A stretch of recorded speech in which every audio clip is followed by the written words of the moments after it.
Sampai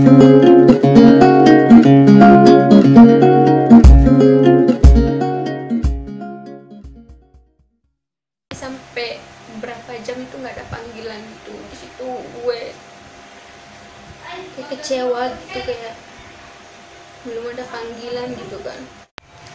Terus akhirnya kita punya inisiatif gitu buat naruh lagi lamaran suami gitu kan. Akhirnya masukin lamaran suami lagi, taruh lagi gitu kan. Terus nggak nyampe beberapa menit gitu suami ditelepon lagi, ditelepon terus disuruh datang interview. Itu cuma beberapa menit, sedangkan tadi gue tuh hampir 3 jam nunggu tapi nggak dipanggil gitu. Di situ gue ada rada cemburu, kenapa beb yang dipanggil, saking begonya gue di situ, saking kenapa beb yang dipanggil, orang tadi Dira yang pertama masukin lamarannya gitu kan. Bukannya bersyukur, malah gue cemburu gitu sama suami gue, kenapa suami gue yang dipanggil gitu. Jadi setelah suami keterima itu kita keluar dari mall, terus kita mikir setelah ini kita tinggal di mana gitu kan. Kerjaan udah dapat alhamdulillah gitu. Akhirnya kita coba cari-cari kosan dekat Robinson itu, dekat mall itu. Kita cari-cari, terus kita tanya sama orang yang punya kontrakan di situ kan, Bu, kita lagi cari kosan yang murah gitu, tapi bayarnya nanti pas gajian gitu. Dan alhamdulillahnya lagi itu ibu kosan itu baik banget, masih ingat namanya itu Ibu Dharma namanya, orang Makassar.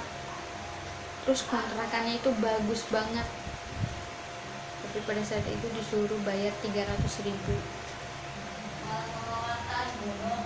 Beras dikasih, kompor dikasih, piring semua dikasih sama Ibu Dharma itu, saking baiknya. Di situ benar-benar alhamdulillah banget sih. Gue udah lewatin sama suami itu jalan kaki keliling kota Samarinda cari kerjaan, keluar masuk mall nggak dapet kerjaannya, tidur di jalan, tidur di halte, tidur di musola udah gitu. Tapi gue itu egois banget orangnya, tapi suami gue itu sabar banget, dia orangnya sabar gitu.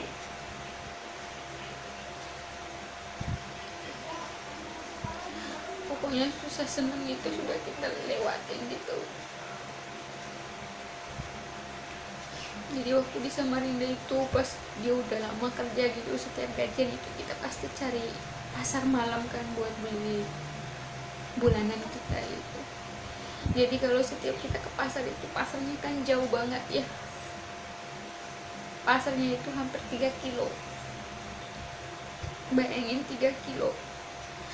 Setiap kali ke pasar itu kita jalan kaki, pergi jalan kaki, pulangnya itu kadang kita naik angkot, kadang kita jalan juga kalau lagi gak ada duit.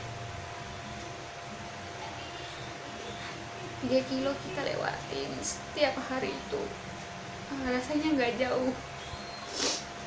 Jadi kayak udah biasa gitu.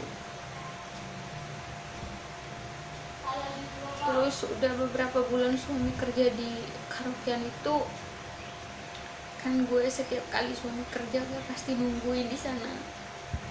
Terus ditanyain sama pemiliknya, itu istrinya Yami katanya gitu. Ya Pak, ya udah suruh masuk aja, ada lowongan katanya gitu. Alhamdulillah banget gitu. Akhirnya gue masuk kerja di situ sama suami. Gue jadi waiters, terus suami itu di bar kerja. Pokoknya susah, tidur di jalan sudah pernah, makan nasi cuma dua suap udah pernah.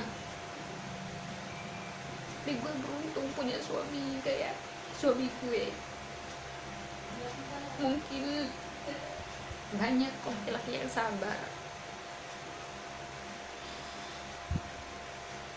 tapi gue percaya nggak ada yang bisa ngalahin sabarnya suami gue.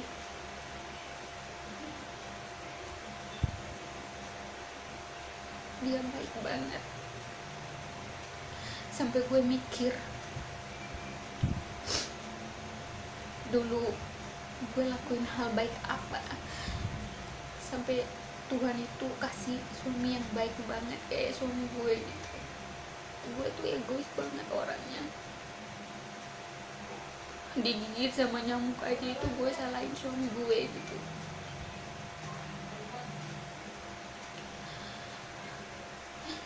Tapi gue beruntung sih sampai akhirnya kita bisa di sini tuh alhamdulillah banget. Dia bisa beli HP hasil keringatnya, dia bisa beli apapun itu. Jadi gue mikir waktu dulu susah itu gitu,